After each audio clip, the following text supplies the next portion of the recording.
Estimados alumnos, a continuación vamos a ver el nuevo tema acerca de la auditoría forense. Vamos a ir viendo poco a poco algunos temas de auditoría mientras cerramos el programa de auditoría 3, que digamos que en en la consecución del programa ya nos faltaría solo la parte de hallazgos y la parte de dictamen, pero esa parte sería hasta el final, ya para el último parcial y cuando ustedes ya lleven avanzado lo que es el trabajo de la auditoría. Entonces, mientras transcurre eso, vamos a ir viendo los tipos de auditoría y para que ustedes tengan más bases sobre el trabajo de una auditoría con diferentes enfoques. Entonces tenemos la auditoría forense, si se recuerdan. En los tipos de auditoría, ahí teníamos la auditoría fiscal, la auditoría forense, la auditoría ambiental, todos estos tipos de auditorías particulares, auditorías específicas también, que se pueden llevar a cabo en una empresa. La auditoría forense trata sobre los casos de fraude económico que en los últimos años se han multiplicado. Entonces muchas veces estamos escuchando hubo un fraude en X empresa y entonces por eso es que vienen a relucir lo que son las auditorías forenses. El fraude no es algo estático y cada día surgen nuevas modalidades y métodos de defraudar, al igual que cambian los hábitos sociales y el entorno. Entonces, digamos que los fraudes se van perfeccionando con el transcurso del tiempo y la modernidad, y entonces es preciso que el auditor sepa cómo prevenir, dar esos métodos de seguridad a la empresa y sean capaces de detectar el fraude. Obviamente la empresa lo tiene que hacer y también el auditor puede ayudar con esos temas. La auditoría forense es una técnica que tiene como objetivo la investigación criminalística en el ámbito de la contabilidad. O sea, no estamos hablando de crímenes de asesinato, sino crímenes en el ámbito de la contabilidad, de los conocimientos jurídicos procesales y enfocados hacia habilidades en finanzas y de negocio. La auditoría forense, tras su investigación y análisis, manifestará una serie de opiniones e información cierta y objetiva que servirá como prueba de cara a procedimientos judiciales. ¿Por qué? Porque en el transcurso de una auditoría forense, que vos ya detectaste un fraude, entonces aquí viene la parte después de toma de decisiones, que si la empresa va a hacer una denuncia policial, y entonces viene toda esta parte de cara a un procedimiento judicial. Este tipo de auditoría lleva consigo un amplio y complejo equipo de profesionales. Aquí podemos encontrar a profesionales como auditores informáticos, abogados, contadores, grafotécnicos. Entonces, para poder descubrir muchas veces los fraudes, y estamos viendo que los fraudes van cambiando con el transcurso de los tiempos, la gente ya es metódica para poder hacer un fraude. Entonces aquí viene que dentro del equipo de la auditoría forense vamos a encontrar, por ejemplo, informáticos, que tal vez el fraude se hizo por medio electrónico y entonces ahí necesitas a un profesional de esta materia para que nos ayude en esas investigaciones. Estás trabajando a la par de abogados porque estamos diciendo que puede venirse un procedimiento judicial, una demanda penal, una demanda policial. Entonces ahí tienen que estar los abogados, los contadores, que son los que están examinando la información, y grafotécnicos también para ver toda esa parte de firmas, de documentos y la parte también de qué tan veraz y reales son la documentación. Entonces todo este equipo es el que va a estar trabajando en una auditoría forense. La auditoría forense tiene como finalidad la investigación de fraudes en el ámbito de la finanza y la contabilidad. Puede aplicarse en investigaciones sobre crímenes fiscales, crimen corporativo y fraude, lavado de dinero y terrorismo, discrepancia entre socios o accionistas y siniestro asegurado. En todos estos casos se puede aplicar lo que es una auditoría forense.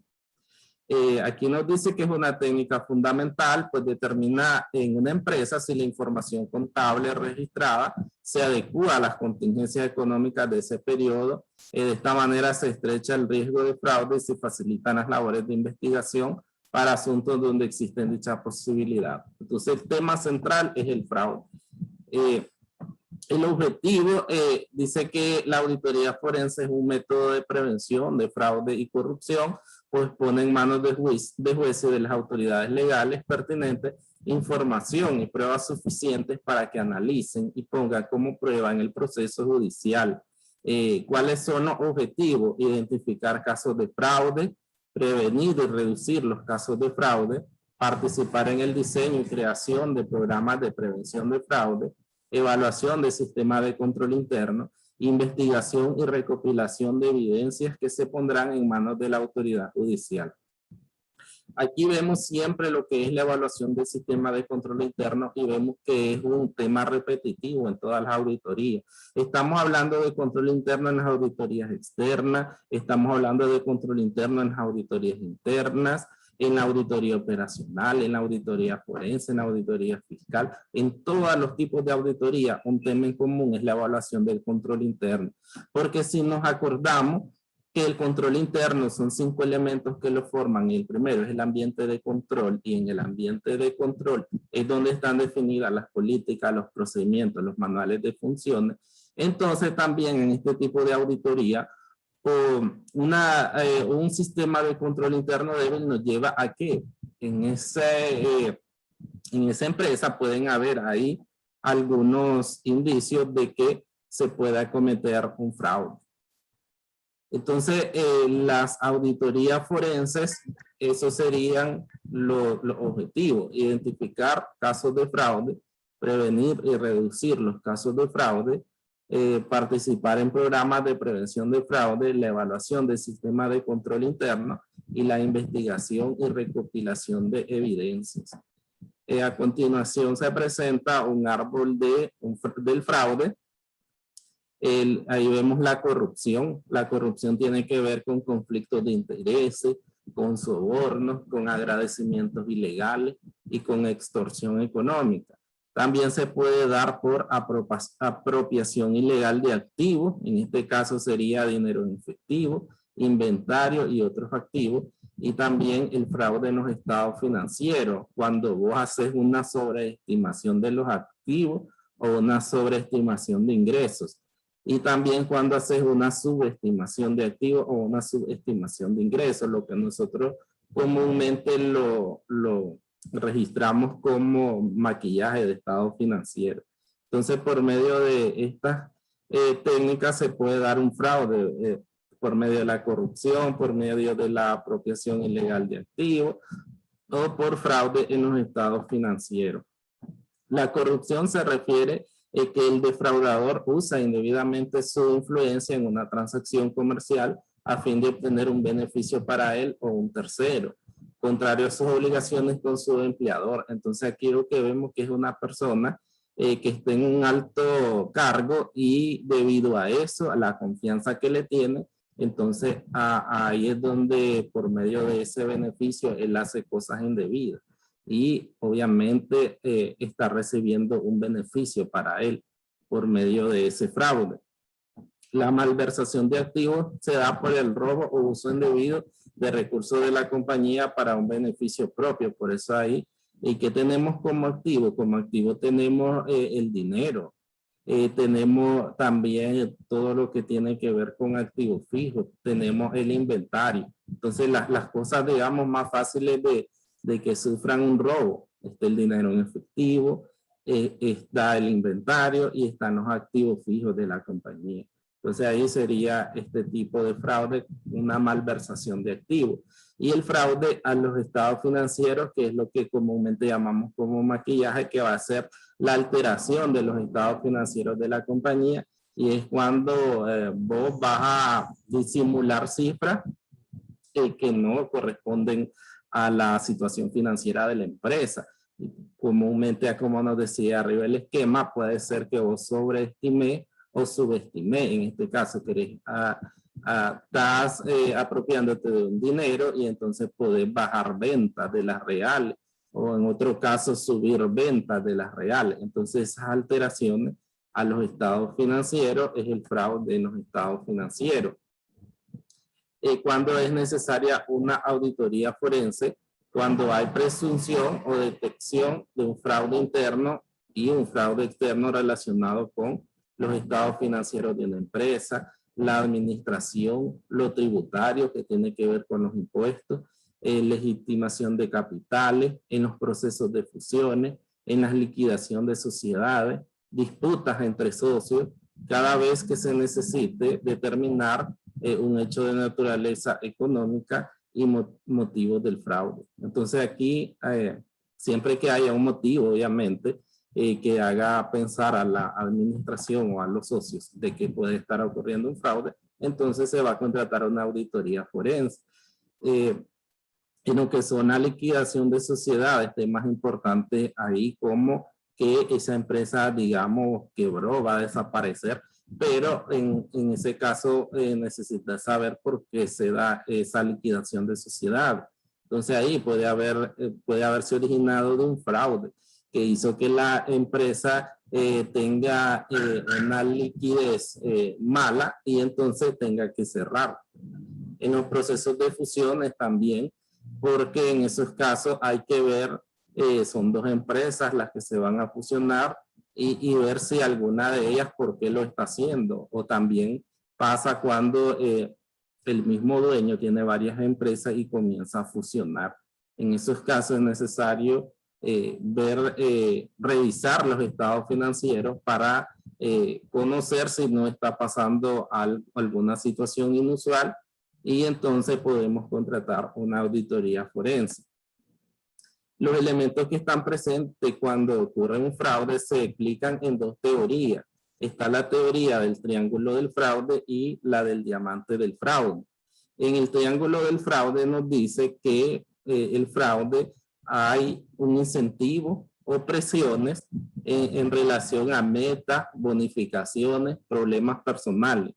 Hay una oportunidad en el control interno y las actitudes son que tienen que ver con los retos, los valores y tus principios. Entonces podemos explicar esos elementos como los incentivos o presiones son las metas y expectativas muy altas, problemas de adicciones, bonificaciones atribuidas y problemas personales. En esto que en varios casitos de auditoría hemos visto, por ejemplo, cuando te presionan a llegar a una meta y vos no la podés conseguir, y entonces ahí viene ese maquillaje de estado financiero. Porque vos, por ejemplo, no vas a querer que te corran, o tal vez te van, en algunos casos hemos visto que dice, te ofrecen el 10% de las utilidades si llegas a una meta de tanto. Entonces ahí el contador, el financiero se va a ver presionado por llegar a esa meta. También hay un incentivo en el tema de que le van a dar una retribución económica. Entonces ahí puede haber el tema de que se alteren cifras en los estados financieros. Las oportunidades y que tienen que ver con el conocimiento del control interno, administrativo y contable con la finalidad de obtener su objetivo. Entonces ahí obviamente en un cargo alto vos sabes cómo se maneja el control interno de esa empresa y sabes por dónde encaminar un fraude. Entonces vos la oportunidad donde la ves en una debilidad del sistema del control interno o vos tenés que aparecer como débil alguna del ambiente de control de la empresa. Entonces por ahí la oportunidad va a estar en el control interno.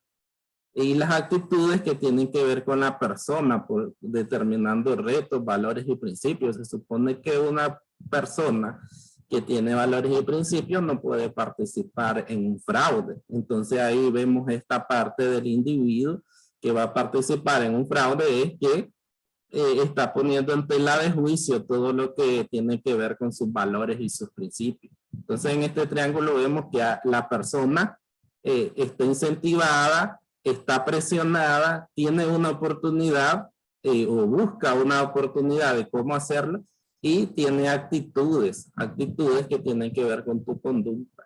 Porque si sos una persona con buenos valores y principios, digamos, no vas a participar en un fraude.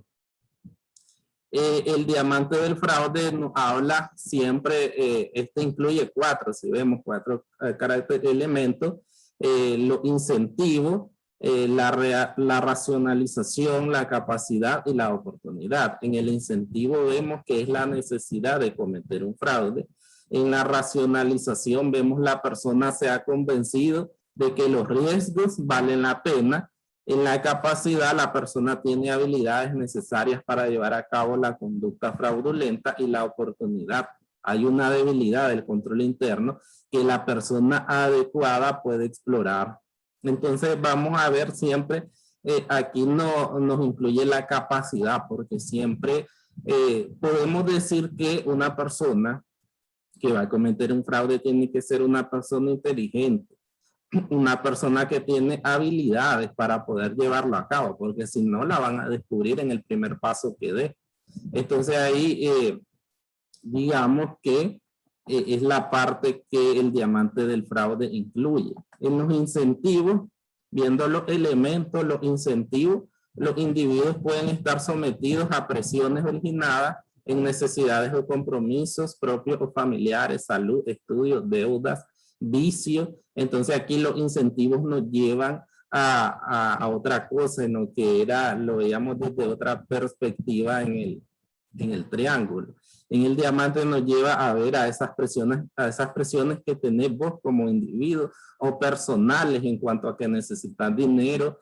Puede que tengas enfermo a un familiar o vos mismo, o tus estudios, o tener deuda, o tener vicios también. Puede ser una persona para un vicio que necesita el dinero, tal vez ni es para una necesidad.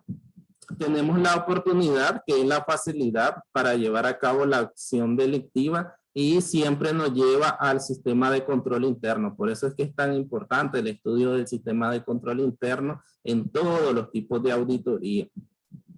Porque ahí vemos las debilidades que existen. Es como cuando decíamos, en esa empresa no hay manuales de función.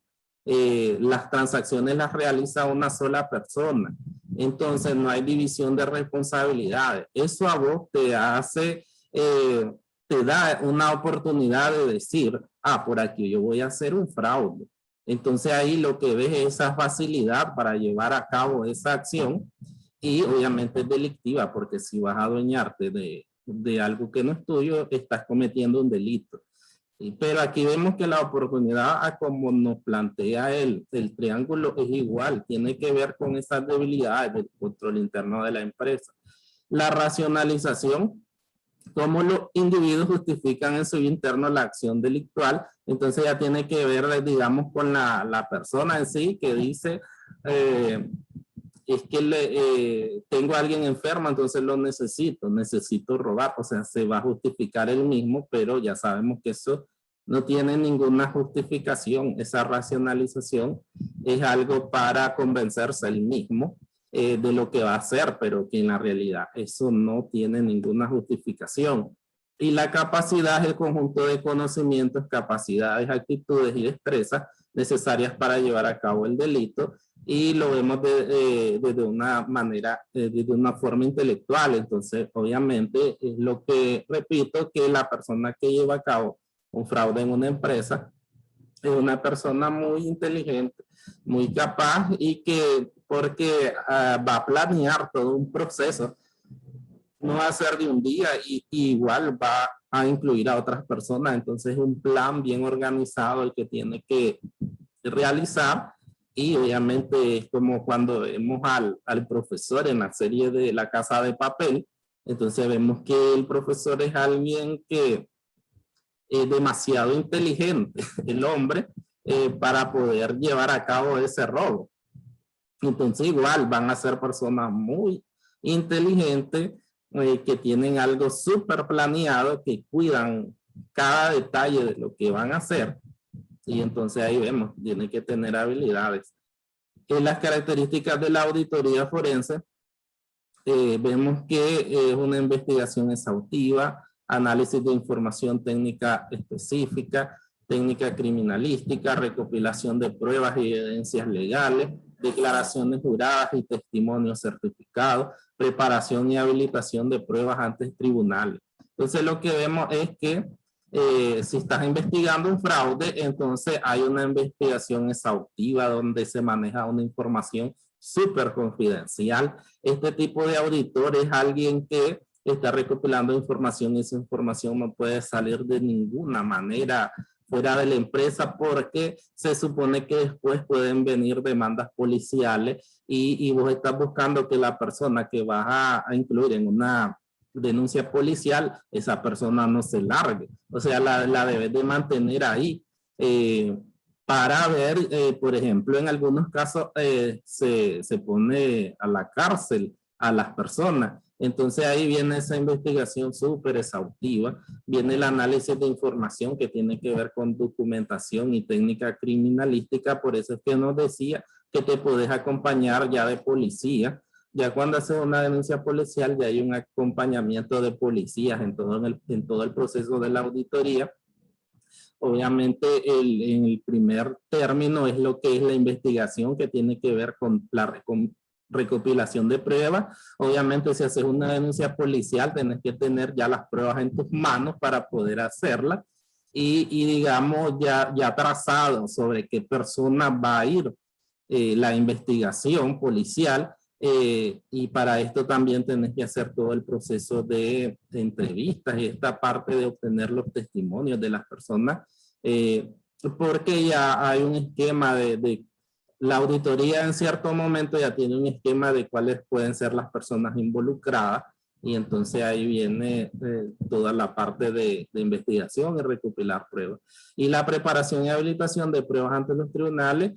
Obviamente después de lo que se da una denuncia policial ya sobre un fraude, obvio que llega la policía, se van sobre personas y ya tenés, como digo, toditas las pruebas que preparaste durante tu investigación para apoyarte con la policía, porque ahí ya trabajas directamente con la policía en lo que es la preparación y la habilitación de pruebas. Porque una auditoría forense, la empresa puede demostrar que ha cumplido con razonable deber de cuidado para establecer y mantener procedimientos adecuados, sistemas y controles que permitan responder a sus obligaciones. Por otra parte, en el caso de crisis, permite que la compañía evalúe completamente la gravedad de la situación para determinar, por un lado, qué curso de acción tomar y, por otro lado, las medidas para remediarlo. En lo que es fraudes por dinero, en la práctica, cuando nosotros en la empresa donde trabajaba, acompañábamos en la parte legal, es muy difícil lo que es la recuperación de dinero. Digamos que en esa parte es muy difícil. La empresa casi siempre, obviamente, hace todo este procedimiento para lo que es dejar base en la empresa. Porque yo, por ejemplo, una vez preguntaba a mi jefa, y le decía, pero si esta empresa nos está pagando en abogado una gran cantidad de dinero que ni siquiera va a recuperar. Entonces, en ese caso, ella me dice, no, es para dejar un precedente con los demás trabajadores y que nadie pueda, alguien se atreva a hacerlo. Entonces, es como meterlos en miedo a los trabajadores para que nadie se atreva a hacer este tipo de cosas. Porque es muy difícil en el sentido de recuperar el dinero que alguien te robó. Porque digamos, si fue una persona que sustrajo dinero, en el transcurso de toda la auditoría, esa persona posiblemente ya se gastó el dinero o ya está en otro país. Entonces, esa parte es muy difícil, pero siempre las empresas lo van a hacer, esto de contratar una auditoría y hacer todo el proceso ante la policía, para dejar un precedente, pues, y que los demás trabajadores observen que la empresa, ante cualquier eventualidad de este tipo, va a ponerse sobre la marcha. Aquí vemos las sospechas, incidentes reportados, la recolección de información, el análisis de la información y el reporte. Aquí vemos cómo transcurre todo el proceso de la auditoría. Y lo vemos también aquí abajo donde nos da 5 fases. La fase 1, que es la planificación, la fase 2, el levantamiento de la información, La fase 3, la investigación del caso. La fase 4, la evaluación de resultados. Y la fase 5, la elaboración de reporte. Entonces, en toda esta fase se puede dar lo que es la auditoría forense. Desarrollar la teoría del hecho, lo que persigo el proceso de la auditoría forense es desarrollar la teoría del hecho, quiénes o quién son los involucrados, qué podría haber pasado, por qué podría la acusación ser verdadera, dónde están los posibles sitios o métodos de ocultación, cuándo ocurrió, cómo fue cometido y cuánto podrían ser las repercusiones económicas del hecho. Entonces vos tenés que valorar quiénes fueron los involucrados, cómo pudo haber pasado, cuándo ocurrió, cómo fue cometido y cuál va a ser esa pérdida económica que va a tener la empresa. Para esto hay que determinar dónde esté la evidencia, qué pruebas son necesarias para demostrar el hecho, revisar y tipificar el hecho y preparar una cronología de los hechos y personas involucradas y eventos preexistentes y subsecuentes conectándolo entre sí. ¿Me das un minuto, Isaac? Sí, sí, profe.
Hola, Isaac.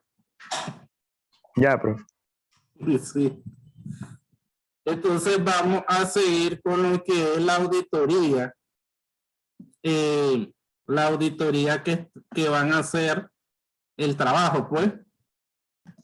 Hay que hacer una planeación de auditoría.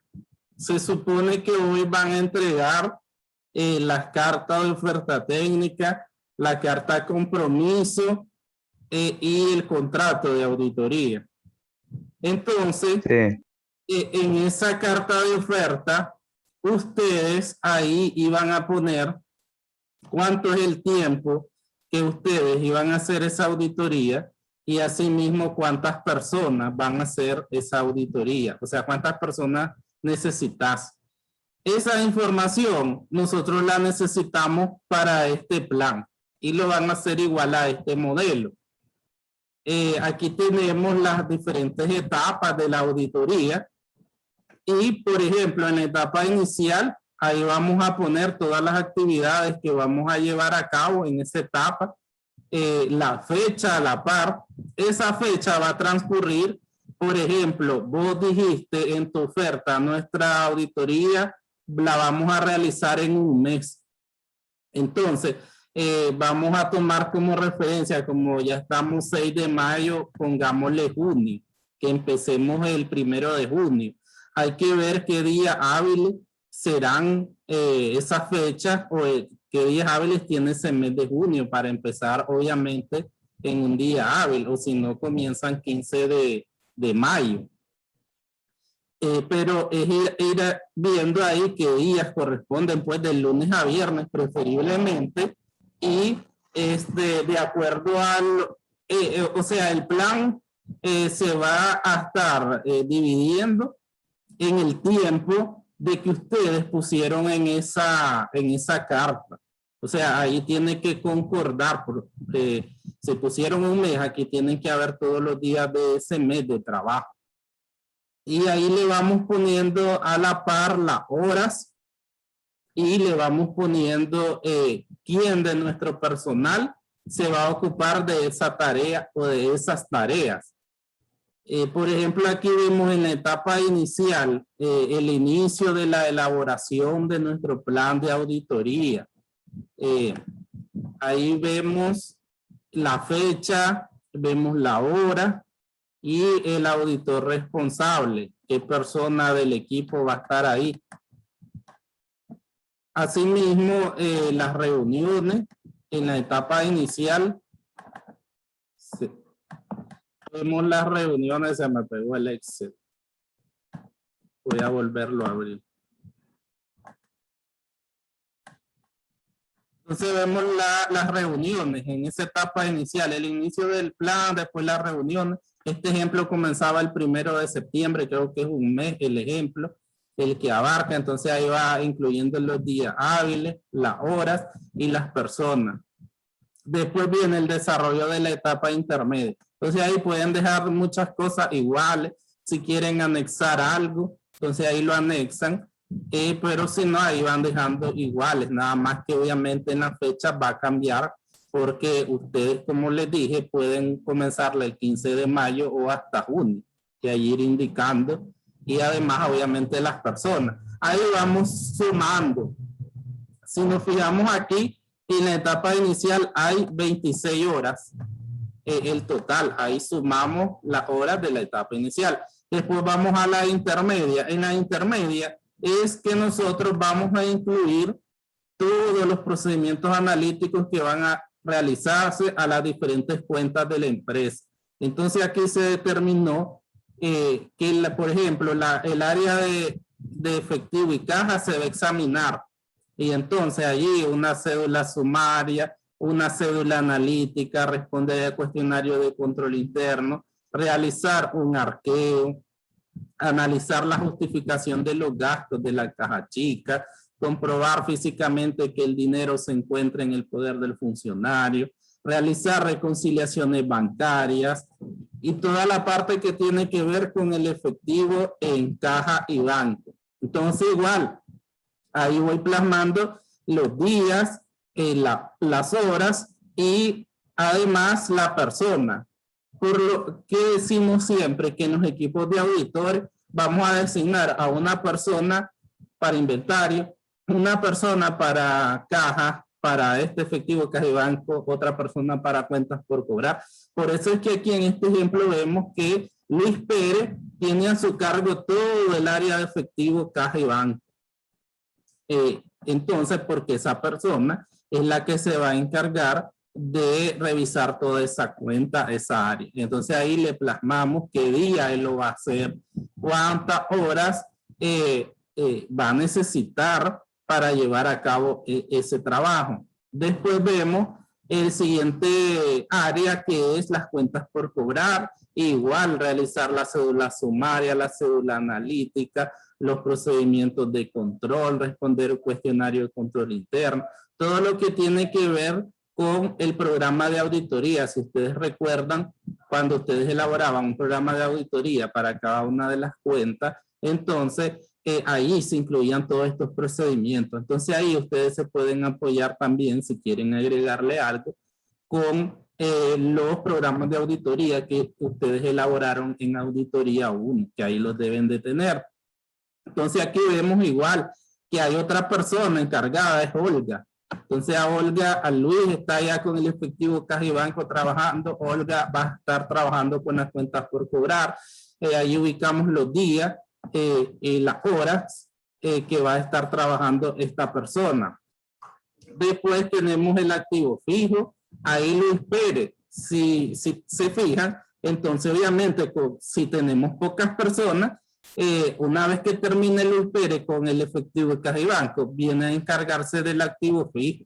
Entonces ahí viene él con los procedimientos, preparar siempre las cédulas sumarias, las cédulas analíticas, responder al cuestionario de control interno. Aquí podemos verificar las depreciaciones, podemos participar en conteo físico de todos los activos fijos, y entonces igual estructuramos los días que va a estar en esa área, las horas que va a necesitar y obviamente el nombre de él, que va a ser el responsable. Después tenemos a los gastos, y ahí en el ejemplo hay una relación entre Olga y Luis.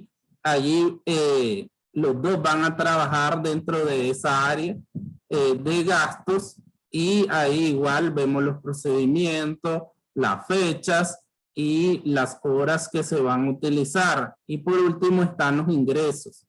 Dentro de las áreas, los ingresos, ahí va a estar Juan López y Luis Pérez de último solo en los hallazgos, y vemos los procedimientos, las fechas y las horas.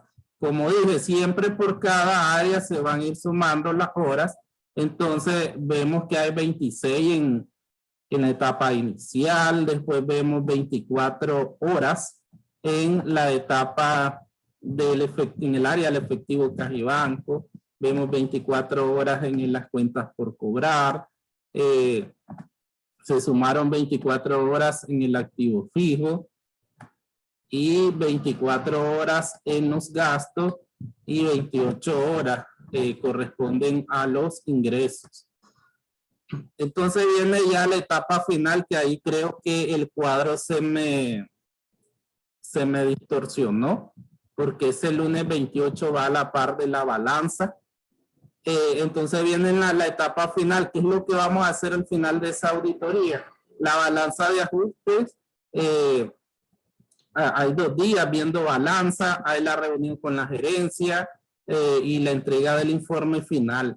Y ahí las últimas horas que vamos a plasmar, y ahí los encargados también, las personas que van a estar en esos trabajos finales, sumamos 26 horas. Entonces al final nos dice que el total de horas programadas,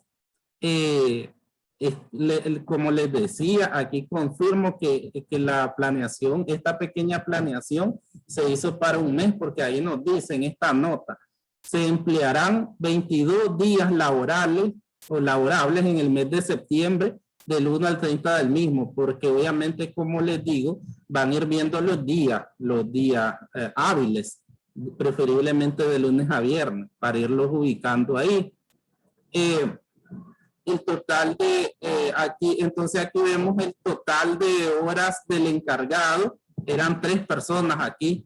El encargado tiene 76 horas.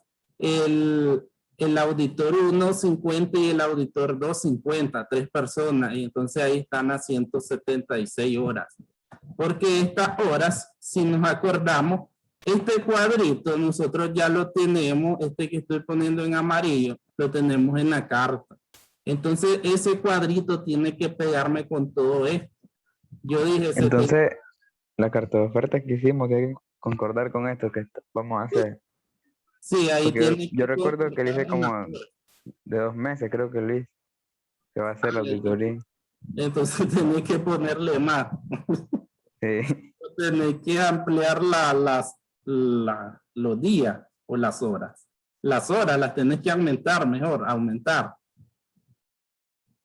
Sí, voy a aumentar las horas. Porque acordate que al final se van a sumar todos estos bloques que puse en amarillo de cada una. A mí me tienen que sumar las 176. Me tienen que sumar las 176 horas. Ahí está en una, no, pero esta es una suma de arriba, pero aquí me tiene que dar 176 horas totales. Esas 176 horas que yo las distribuí entre todas las etapas de la auditoría. Y entonces, obviamente, ahí tiene que pegar con cuántas horas yo le puse al encargado, cuántas horas le puse al auditor 1 y cuántas le puse al auditor 2. Por eso, aquí va con los nombres de Luis Pérez. Las 3 personas son Juan López, Luis Pérez y Olga Ruiz. Son 3 personas. Entonces esas 3 personas yo les distribuí sus horas, porque si nos acordamos en ese cuadrito, nosotros ya determinamos que el encargado le pusimos tantas horas, al asistente le pusimos tantas horas, o al director le pusimos tantas horas. Entonces ver cómo va a ocupar esa hora, esa persona, ese tiempo. Entonces el costo por hora ya lo pusimos y el total ya lo pusimos. Es distribuir todo ese tiempo que nosotros distribuimos a cada una de las personas que va a participar. Entonces aquí pueden dejar lo mismo en muchas cosas y entonces ahí van a ir ajustando en los días y van a ir ajustando en las horas para que al final nos pegue esto que tenemos aquí en nuestra planeación con lo que es la carta. También hay otra tarea o dentro de la misma, digamos que cuando entras a la tarea, al aula virtual, está en la tarea dice elaborar el plan, elaborar la balanza y elaborar el arqueo. Pero en este PDF que subí, no pude, ya no me dio tiempo de componerlo y de incluir el plan, porque hasta después me acordé que no hemos hecho el plan y lo tenemos que hacer ya, porque no podemos después estar haciendo un plan cuando ya empezamos a trabajar con saldo. Entonces ahí van a ir trabajando a la par y si necesitan más tiempo podemos abrir la tarea para más días. Pero es necesario que ustedes ya vayan trabajando en el plan y ya vayamos trabajando en esto, en los números. En los números hay que trabajar primero elaborando una balanza de comprobación, solo con los saldos iniciales. Ya tenemos los estados financieros de íntegra. Entonces, con los saldos de tanto del balance general como el estado de resultados, nosotros vamos a trabajar una balanza. Esa balanza va a llevar el número, las cuentas, creo que ya están, que puse código en los estados financieros, no me acuerdo, solo voy a confirmar eso. Entonces el código, el nombre de la cuenta, después ponemos el saldo del año sujeto al examen y allí el debe y el haber, después ajustes y reclasificaciones, ya dejamos abiertos esas columnas y los saldos según auditoría también ya dejamos abiertas esas columnas. Entonces igual a como trabajamos, creo que no recuerdo si fue en la 2, en auditoría 2 o en esta que ya hicimos una pequeña balanza. Entonces se acuerdan que hay que poner 2 cuentas para poder cuadrar, 2 cuentas de orden para poder cuadrar los saldos iniciales. Ahorita ustedes solo van a cuadrar los saldos iniciales de los estados financieros en esa balanza. Eso es lo que van a presentar, la balanza con los saldos iniciales, obviamente cuadrados. Pero también ya van a comenzar a trabajar en papeles de trabajo. Empezamos con un arqueo de caja chica de esta empresa. La caja chica es de 4,000, el responsable es Jennifer García. Y aquí nos dan, el responsable entrega los siguientes documentos. Igual como en el ejercicio que está en auditoría interna, vamos a hacer que el responsable no tenía dinero, solo nos está entregando documentación. Y aquí vienen todos los documentos que ustedes van a levantar en el mismo formato de arqueo con el que hemos trabajado siempre. Entonces, si al final hay un ajuste que hacer producto de ese arqueo de caja chica, yo voy a incluirlo dentro, va a ser mi primer ajuste dentro de esa balanza. Entonces la balanza va a llevar los saldos iniciales cuadrados y solo el ajuste de la caja chica. Por ahorita solo va a llevar eso en la entrega. A medida que vayamos avanzando, vamos a ir metiendo más ajustes, más ajustes, más ajustes. Ahorita solo para empezar. Entonces, como veo que puede requerir tiempo, entonces vamos a determinar la semana que viene si ponemos más tiempo para esta tarea. Pero ahí va que es elaborar el plan con el modelo de acuerdo al tiempo que tenés dentro de la carta y después ya ir trabajando con números que es la balanza de comprobación solo con los saldos iniciales, es decir, en esa balanza yo voy a meter todas las cuentas del estado de resultados y todas las cuentas del balance general. Ya sabemos cómo hacer una balanza que primero van solo las cuentas deudoras y después van todas las cuentas acreedoras y que obviamente me tiene que dar saldos iguales al final. Y voy a hacer el arqueo lo voy a levantar en el modelo que ya tenemos, que siempre hemos trabajado, y si hay un ajuste que hacer de ese arqueo, va a ser mi primer ajuste en las columnas de ajuste y reclasificaciones de esa balanza. Entonces hay que incluir ese ajuste en la balanza de saldos iniciales. Obviamente tiene que ir en las columnas de ajuste y reclasificación. Profe, el plan, yo no he visto un acceso para subirlo. ¿Va a ir anexado aquí? Sí, va a ir anexado aquí. Por eso es que te digo que no aquí ya no lo pude hacer porque tenía que volver a Word, tenía que volver a PDF. Solo lo incluí en el enunciado de la tarea. Cuando vos entras a la tarea en el aula virtual, allí dice elaborar 1, el plan, 2, la balanza, 3, el arqueo. Quiere decir que en todos por eso habilité varios documentos para que todos vayan juntos en esa misma tarea, en esa misma entrega. Pero vamos a ver, obviamente, si después le damos más días y la abrimos por otros días más o unos 2 días más, no sé. Después lo vemos a medida que avancen. Está bien. Eso sería todo y cualquier cosa me escribe. Cualquier consulta. Profe, gracias. Gracias a vos. Buenas tardes. Buenas tardes.